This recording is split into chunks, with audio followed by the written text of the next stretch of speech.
All right.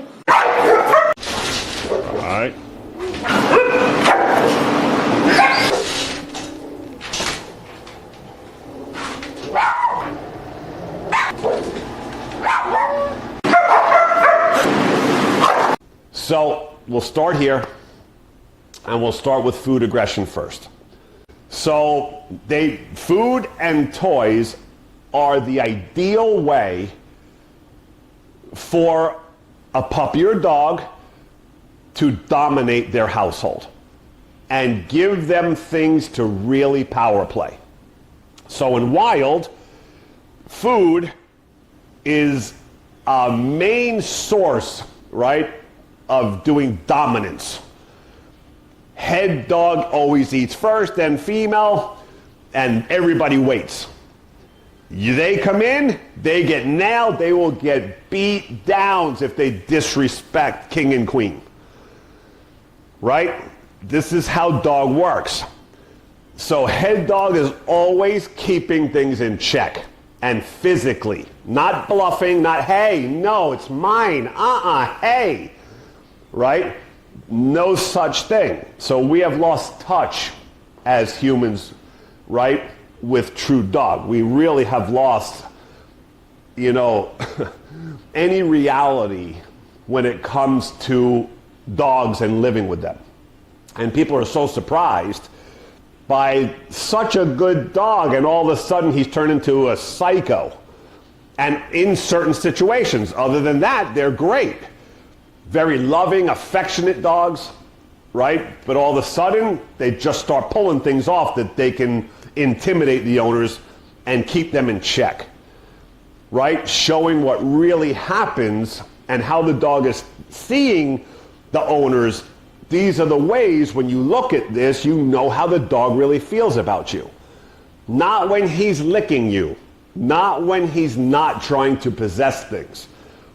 You are seeing a false behavior, right? When you live with these kind of dogs and they're happy-go-lucky and they lick you and they're very good until they want something or care about something. Like food, bones, toys, and then the dogs just start using those things to intimidate the family and the owners, to put them in their place and let them understand that even though we're having niceness and we're lovey most of the time, that I run this show and just keep yourself in check. Right? You go near my food or my toys, I'll hurt you. But other than that, we're good. Right? Love you all. Right? So this is how the game is played, and people are so surprised in all types of aggression that you see this Jekyll Hyde behavior. But it is coming from weakness of the household. And the dog now using something against the household to show them its power.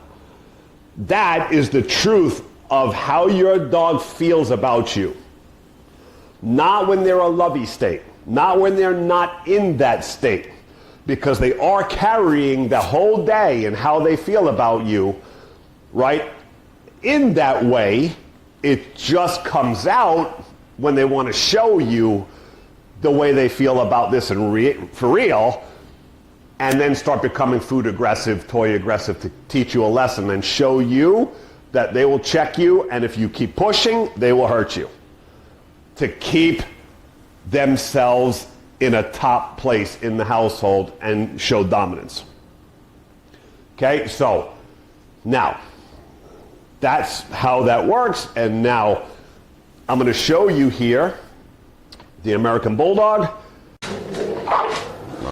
the Dachshund,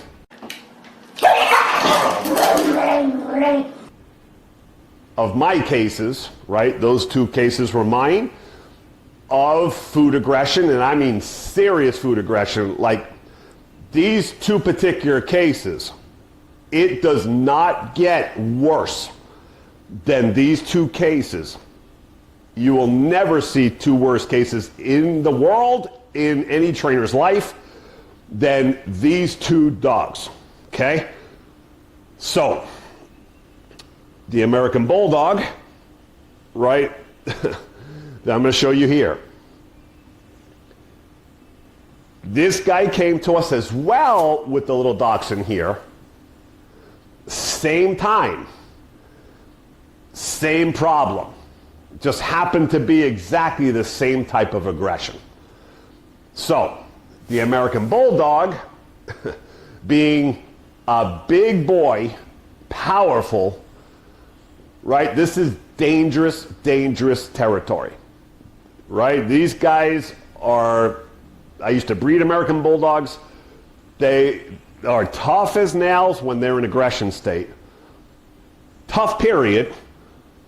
And the owners, we had to go pick this dog up because they could not even grab him anymore to take him to us outside. He has been dominating his household, and it's all been revolving around food aggression, mainly. All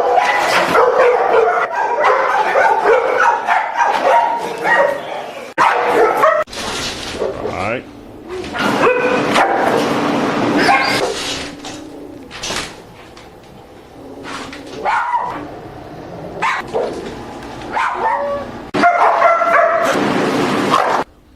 Toy aggression to a degree, bones. So, now the owner's telling me, when I got to the house to pick him up, that this would be one of the most dangerous cases that I have ever taken on.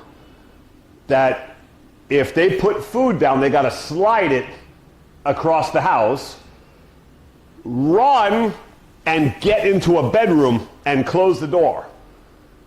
Because if you are in the room anywhere when he is eating, he will shoot from the bowl like lightning, jump furniture, and he will pursue you like a wild tiger lion that is gonna maul you for being even anywhere in the room that he is eating.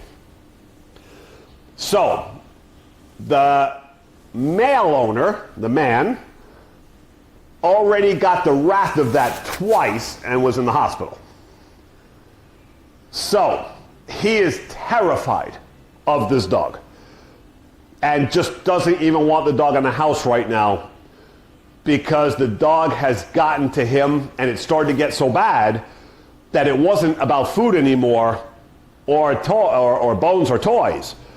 If he was sitting in the room anywhere, the dog would just look at him from across the room and shoot and go to attack him just for him being around. So they had to keep him in a crate for now on after the last attack, right? Because now the dog is hunting the owners, and for no reason. Why?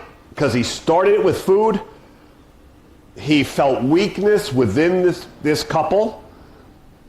He was fine. And all of a sudden, one day, it just started kicking in. He started trying himself. And like most cases, it starts off soft, bluffing, like trying to see how much intimidation. When they back off, because with these kind of guys, you better be afraid. And then it became attacks. And then he learned from attacks that everybody was afraid. He could back them off. And then it rolled into serious, serious aggression where if you cannot escape, he will kill you. These are not just bites. He comes with intention. And it starts while he's eating in the beginning. But again, now the owner can't even sit out in the room and watch TV while he eats across the room. He will run direct for him and try to maul him if he's anywhere in the room while he's eating. So I had to get him, bring him to my facility, because most of the time also we don't really want to do this at our place. We want to do this with the owners in the house that it's coming from. So we can clear this up very quickly and turn the game around. So here you're going to see how I go about handling this. Okay? Because you're going to see here we had the food down. Crate or in the room, okay? The moment that we go to try to touch, it's a frantic aggression. All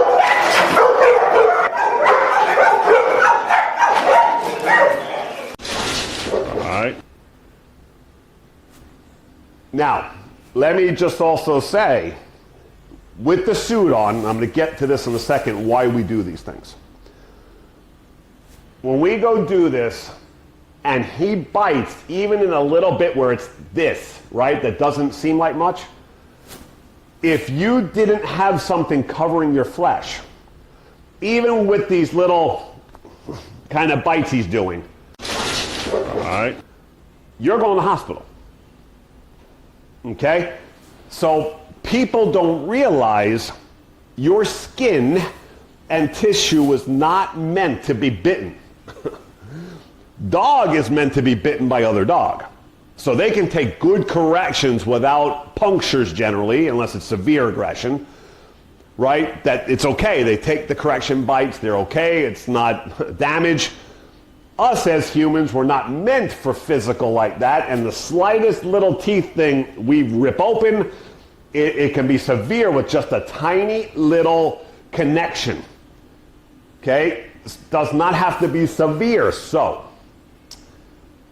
Now, this is where the suit plays a major role and why in my system that I get things done so fast, okay, and permanently. So, taking this here, the suit purpose, one, of course, not to be damaged when we do this, right? Two, the suit, because the dog doesn't know what the suit is, right? The dogs that we're doing this with are not protection trained. They've never seen a suit in their lives. So they don't know what it is. They're still going to bite you in it, right? Because they don't know what, it could be a sweater. They don't have any idea what a suit is. So when we go and we go anywhere near the food, we know attacks are coming. But the key to this is you cannot fight back. You cannot have a reaction. You can't go like this at all to avoid a strike. It has to be complete stillness when the dog goes and does it, like it did not affect you. The dog is getting no reaction from his aggression, right? So what happens now is we get a very calm state of mind when the dog is in his aggressive, territorial, possessive mode. All right? This is the key, okay? So when we do that reaching and they go bite, we let them. All right?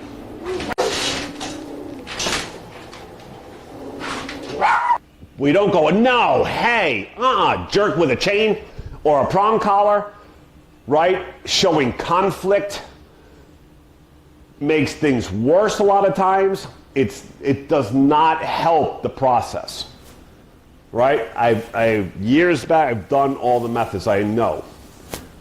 So the best way for this to resolve itself very quickly is to go and let the dog do it and not have a reaction. So there's no animosity, no conflict between us and the dog when he does this.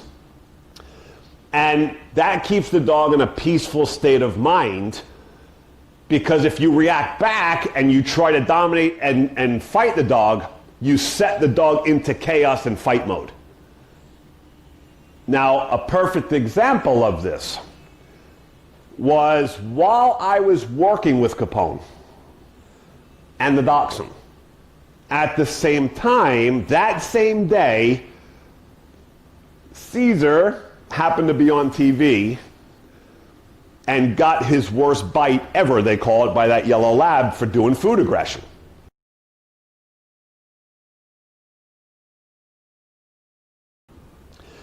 This is one of the things I have always said not to do for this reason. Because I learned a long time before Caesar ever got a TV show what not to do. Right? Learning my lesson way before Caesar ever came on the scene. So it just happened that that day when we were finishing up Capone and the dachshund here, for the first day of their aggression. An hour later, after I finished, that episode happened to air live of Caesar challenging that lab on TV for the food.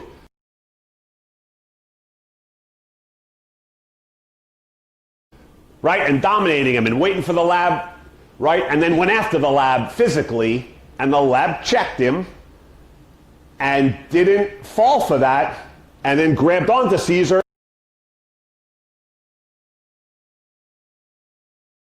and said, "What, you want to fight?"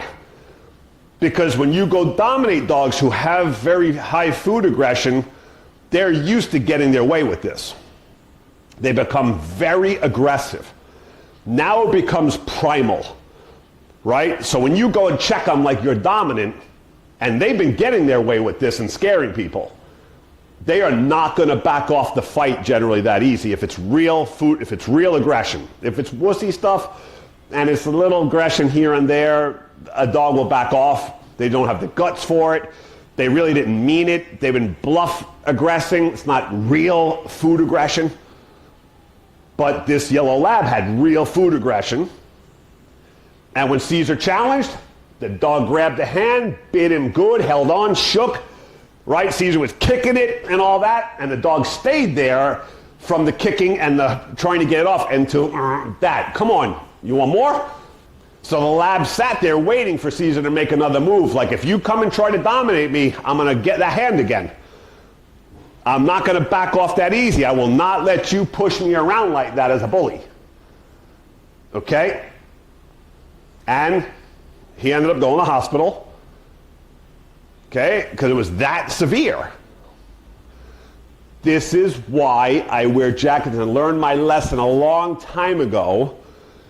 Don't have conflict with dogs in aggressive state of minds. And then we'll get things done very quickly. Okay? So, there when the dog grabs with the suits and we don't react, they give it their best shots, right? And they realize that as much as they've been nailing you with their best shots, you haven't gone away. But you're not pressing and trying to fight them and intimidate them and trying to, because then you'll set them off again and they'll try to bite the suits and it'll be on and it'll just be this conflict. So in passive state, we let them do what they want to do because you're not going to get hurt in the suit with a dog who doesn't know how to bite. Right? And then they just start to let go. Now at the same time, when they are biting us in the suit, we are correcting them with an e-collar. Because the e-collar is the gentlest, most communicative, immediate way without conflict between us and the dog. This is what people don't understand about the beauty of the e-collar. Right?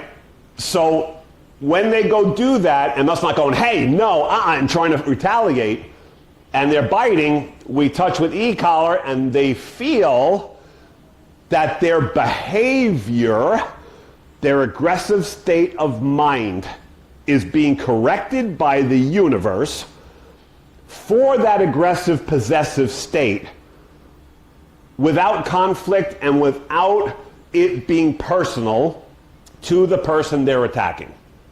Okay? This is very important for the world to understand.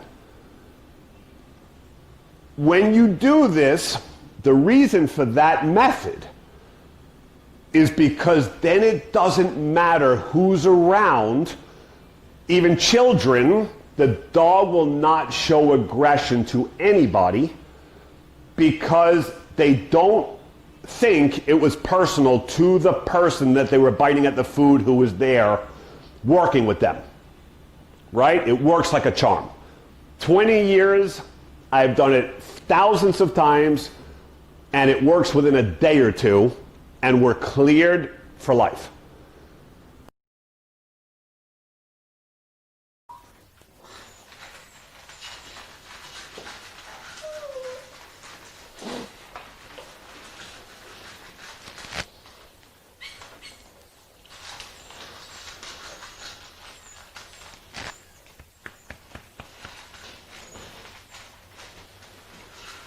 Get a Now, we're gonna do ham. You ready?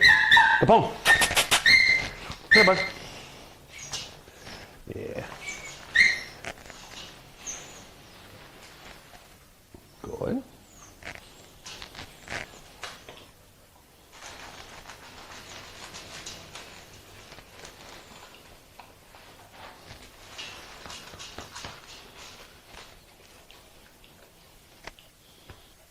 Eating ham off my foot without taking my toes off.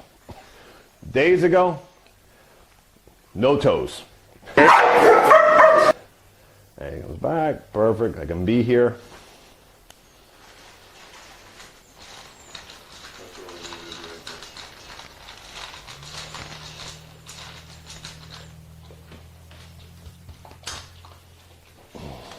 Yeah, but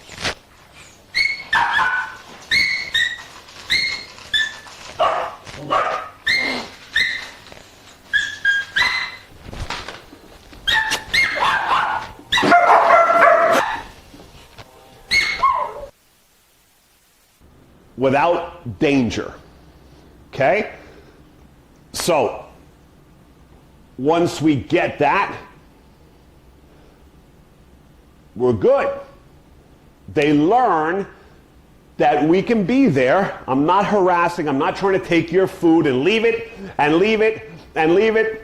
I don't care, right?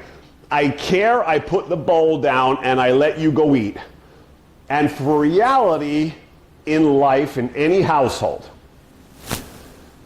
we really just want to be able to walk around the dog when it's eating. I can touch them. I make sure that I can always touch them with no aggression, no growling, no state of mind of locking up and stillness, that they're in peace, eating comfortably without threat. They know never to attack and never try, that they will not get away with it. But it was never personal from the trainer to the dog, because if we do that like every trainer in the world does, it takes a long time to clear.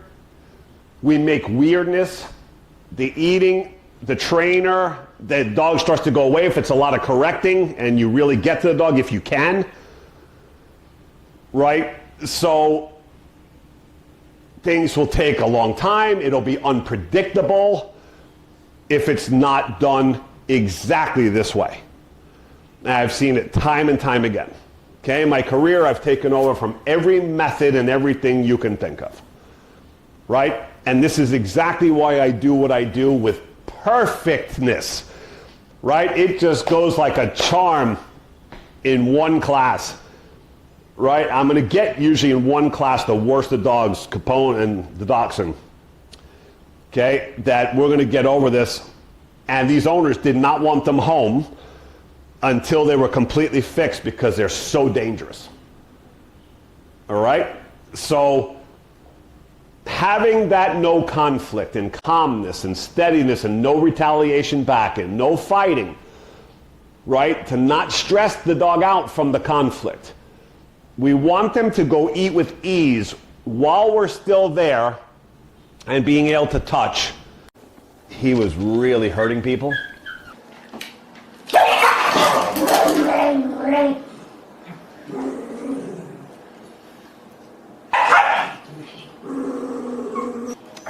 Got you good? Yeah.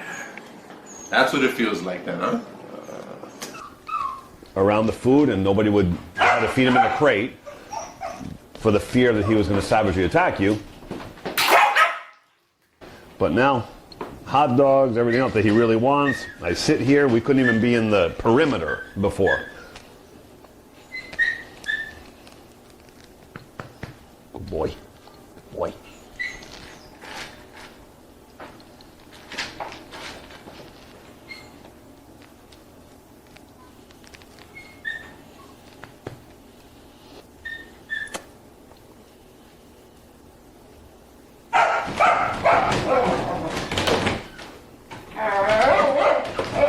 Perfect.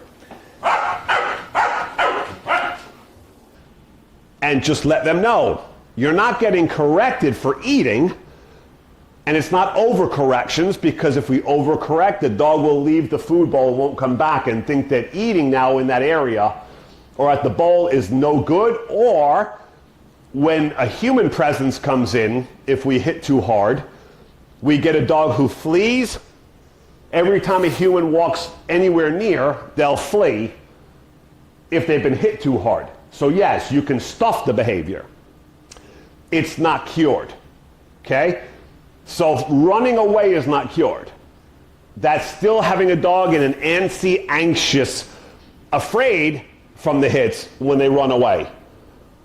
And that's dangerous too, because that still means that they're anxious, not sure, and when they get in there, if anybody does anything or a child does something in the wrong way, they might run and go lash out. So we want this to be not personal to any trainer or any human. Calmness always in passive, relaxed corrections. No hostility. So the dog can eat in peace, never afraid that we come up and touch and stand next to. They just keep eating peacefully.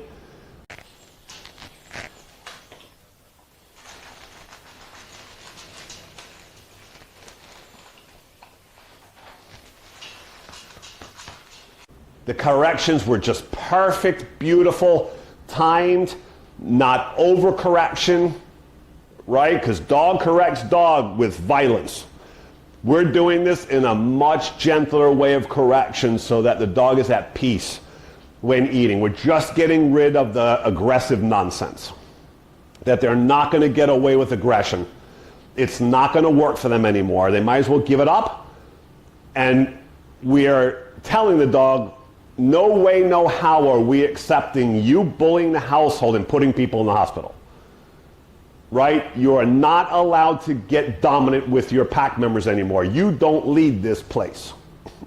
Okay? It's very important that we clear that state of mind up, that aggression will not work for the dog anymore.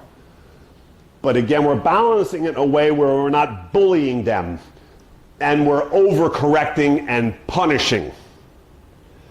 Okay? Because then you would never get them comfortably there to eat while we're petting. They would not just sit there and eat in peace if it was done improperly.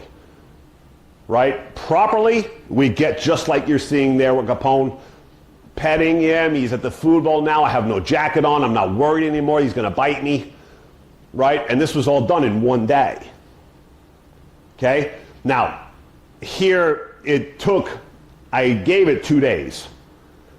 So we filmed it 2 days later without the jacket, and I'm putting the ham in there, extra goodies to make sure he doesn't get volatile and hostile over higher level food when it's put in there. And this was 2 days later from day one. We got what we wanted in day one. I took 1 day and then I had us film that day with the ham, so it was very quick. It just took a total of 1 day to get it there, 2 days to just make sure it maintained and that we're good, no more aggression, hostility. And then I kept him a few more days to make sure that there was no pissiness when dogs came around, or human, any human that would walk around, because I had a whole staff at the time that would walk around. So we would have everybody come by and walk next to his bowl and get next to him and do all those things to test him, to make sure that he wasn't going to do it to anybody, right? That it wasn't just me who was working with him. He didn't even try to anybody else after I did this with him. So he went home, right, 2 days after filming that last thing. So in total, 4 or 5 days, we're good to go. All right? And same thing with Dachshund. Here, instead, we used the sleeve instead of the suit around the food, and nobody would try to feed him in a crate for the fear that he was going to savagely attack you. But same thing with him. You could not be in the room. So the owners would put him in a crate, open the crate, throw the bowl in there and close the crate, because he'd come right after you. And if he was out in the room and you put the food bowl out, he'll just run at you, and if you're anywhere in the room, he would just run and bite you and just keep on, I mean like savagely. So the owners were thinking they didn't want him back ever unless we could kick this, because he had the household in terror. So sleeve instead, we do our corrections, not overcorrection, to make him understand the same process, right? And then you see at the end, petting him by the bowl. I'm allowed to kneel there with him, touch the food, do all that, okay? And he went home and he was great. Both went home, fantastic, fantastic, right? Now, here's the difference between methods, okay? Caesar ended up keeping that lab forever. He never let the lab go back home. And that was because of the method and the way it was being done. So it was take too long. I remember at the end of the episode that it was months later that the owners come visit to see if the dog was okay now. And when Caesar went to stick a rubber arm, the dog was still scared and he ran away from the bowl, but it was still like, ah.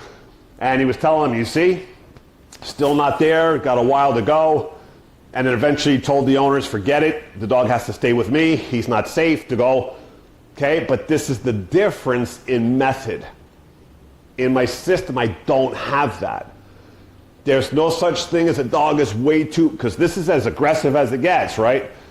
This American Bulldog is just as aggressive as the lab, but worse, different breed type, right? A lab to an American Bulldog in aggression is a big difference, right? And the way they were showing themselves, the American Bulldog's way more hostile than that lab that bit Caesar on TV, right? We're talking about a whole different level of aggression than that dog. And we got that dog done in 1-2 days. And went home beautifully. Right? 6 months later, owners call him, nope, he's great, no more aggression, no more, we can be in the room, we can be next to him, we can touch him. Right? The system works. Proven works. Both go home, okay? Perfect. It's about how you create the method and understand the psychology. Now, I'm going to show you something here, right? And these things, when I watch these things, it's hard to hear for me. It's hard to watch because I know better. And this kid, he's young. He's new, I guess, on the scene. And, you know, people have been showing me things of this, and I start watching, and these are the kind of things that make me cringe, right? Now, let's stick here to the same subject. He's working with a lab here. The lab is not the aggression, near the aggression of the American Bulldog I was working with, or the Dachshund even. Not even in the vicinity. Way different, much lower level, okay? So you would not even think this lab was aggressive that he's working with. Now, there's many things to this. And these are red flags to me because I've done this so long, knowing that that route is going to get somebody hurt. Okay? It doesn't have a fix on this kind of method. You have to put it on maintenance, and I'm going to explain all this in a minute, just setting this up for you. So you're going to see him here sitting on the floor and jerking the dog with a prong collar, right? Leave it, okay, leave it, okay, right? So now we're getting a little bit more depth, okay? Good. Okay, now watch when I say that word, it's got to stop. Leave it. Yes. See? Yeah. Okay.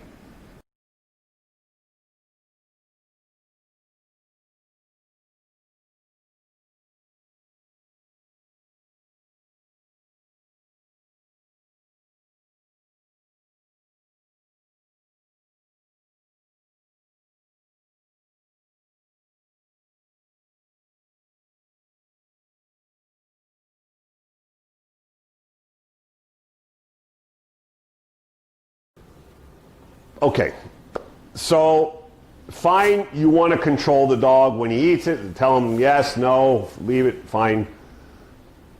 But this does not work as a whole. Okay, and exactly going against everything that I was just telling you how I go about this, it's done in the opposite way. And this causes a non-fix. This also causes damage if this is not monitored well going forward in that household with those owners. Right? I have seen this time and time again with these types of methods. They don't hold. And it's not really there. It's not they don't hold. It's not been done right from the beginning. The psychology is not there. Right? Even though the kid talks a good game, but if you know anything about this, none of what he's saying applies to this whole game. It does has this like what he's trying to give you here makes no sense if you understand dog aggression. Thing and eat. Leave it thing and okay. Leave it thing and okay is fine, but it's not going to get you the result. Okay? Now, another thing is you never send a dog to its bed. So it makes sense to the public who does not really understand aggression or has dealt with aggression. So things like these things they're watching tend to look okay to people. And that makes sense, right? That makes sense. But it really doesn't if you really understand the depth of this.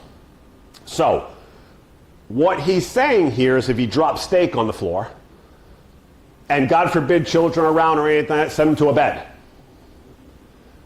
So instead of fixing the aggression that they would never get aggressive with children if food dropped, we're sending them to a bed to make sure that they're safe, that the dog holds his bed and gets away from the situation, right? So that we don't get somebody attacked. Obviously, we don't want anybody attacked or children or anything, but this is why I say, if you are thinking about this realistically, I've been in a million homes in my life at people's homes. That's really where I've done my career. I know when I go into this kind of situation what's going to happen in real life. I'm ready for it. So I'm wrapping the method around this.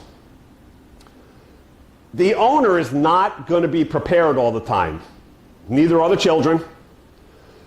Stuff is going to fall off counters by accident. Children are going to drop things by accident as they're moving. Happens. And nobody is around to know or say leave it that there's something on the floor the dog just went to go get. And if a child walks by when there's nobody there to say leave it or go to your bed to redirect them from the aggression, somebody's getting bitten. Okay? So, already knowing this and understanding the game well, I'm going to take all things of the household and make them solid so nobody gets bit by accident or damaged for any reason because they were not ready for it. Because in the system he's trying to give to you, you have to be aware all the time of what's out and what fell on the floor somewhere, like you were going to be aware 24 hours a day of what fell on the floor at any moment in time in your house. And I've seen it, before I get to people's homes, and they've tried many trainers before. I've seen this thousands of times. No, because we tell them leave it, we did that, the trainer told us. But here's what happened. A piece of food fell somewhere in the house. And we were walking by not knowing something fell. We didn't know that he was there. And because he was trying to eat the stuff off the floor, we walked by, all of a sudden came around the corner, walked by, and he bit us in the leg, or he bit the child. Right? Because you weren't ready to go, leave it, right? You cannot put these things on cue. It's a dangerous game. And then sending to the bed makes no sense. Right? Because you got to make sure it's cured. You're not sending away to band-aid the problem. Because again, in life happens. And it always happens in the house. Even as adults, we drop stuff by accident. We don't know we dropped. The dog comes up like a scavenger. And if they have possession aggression, food aggression, somebody's going to get hurt. If you didn't say, leave it, no, right? So my philosophy is everything that drops in the house, you correct with collar, don't say anything, and make it the action of grabbing any food that's on the floor in the house, a no-no. So now, if something falls off the counter, nobody has to be there to go, leave it. The dog knows if they go to eat anything that dropped, it's going to light up, and they won't touch anything without even a human presence around. Right? This is the way you do things to make safe. So with the e-collars, the only way you can do this, because you've got to be hiding somewhere else, and when something falls off, or something's thrown, the dog doesn't know where it came from, and all of a sudden he goes like this, we do our e-collar to make sure that they come off the food, but nobody went, leave it, no, don't touch. Because to make safety, the dog, anything falls, we'll just tell them, leave everything alone except for what goes in your bowl, or if I give you a treat by hand. Nothing in the house that falls on the floor that you stumble across are you allowed to possess, guard, or be aggressive with. You let it go. You see it on the floor, you smell it, you walk away. Right? So everybody's safe. Because you're not always going to be there, and most of the time nobody's going to be there to go, leave it. Right? Knowing that the dog found something on the floor. So we must make these things negative, okay, so that we are safe and we don't have to worry about cueing the dog. He just knows how to do it by himself. And if a child walks through the room, right, little children are not going to go, leave it, they're not going to be aware. The parents aren't around, they're upstairs somewhere, they're across the house, they don't know something's dropped on the floor. We know that if the child walks through the kitchen, the dog is over there and there's food, the dog's not going to get aggressive or bite the child, because the dog knows not to pick anything up off the floor that was not given to him. Okay? Makes sense? So, that leave it, okay, leave it, okay, leave it, okay. Not useful. Okay? So, going to the bed, not useful at all. Makes no sense when you're trying to look at this in a real perspective. Right? And just tells me that outlook is very amateur. It's not a lot of experience, not being able to see outside of regular thinking. Right? You have to be aware of real life and how this is going to work in real life, of what really happens in a household, to make sure all your bases are covered, that aggressive states and behaviors will never happen. Okay? And then we're good. But e-collar is critical. No other way to do this. I get things done in a day or two, unlike any trainer or system in the world. I always show results. I always I've done thousands and thousands and thousands, and I could keep going with thousands of aggression cases in my career. And we get them, and some cases owners just got to make sure they're on their game after we get it fixed. Right? And then we'll be all fine. Okay? So, always result, result, result. Dog training, that's all we care. It's about the result. So, these trainers who are showing aggressive stuff on YouTube, to take seriously and give any trainer credibility, we need to see a final result in every single thing and case they're trying to show us. Unless it's a certain kind of example they're trying to show something.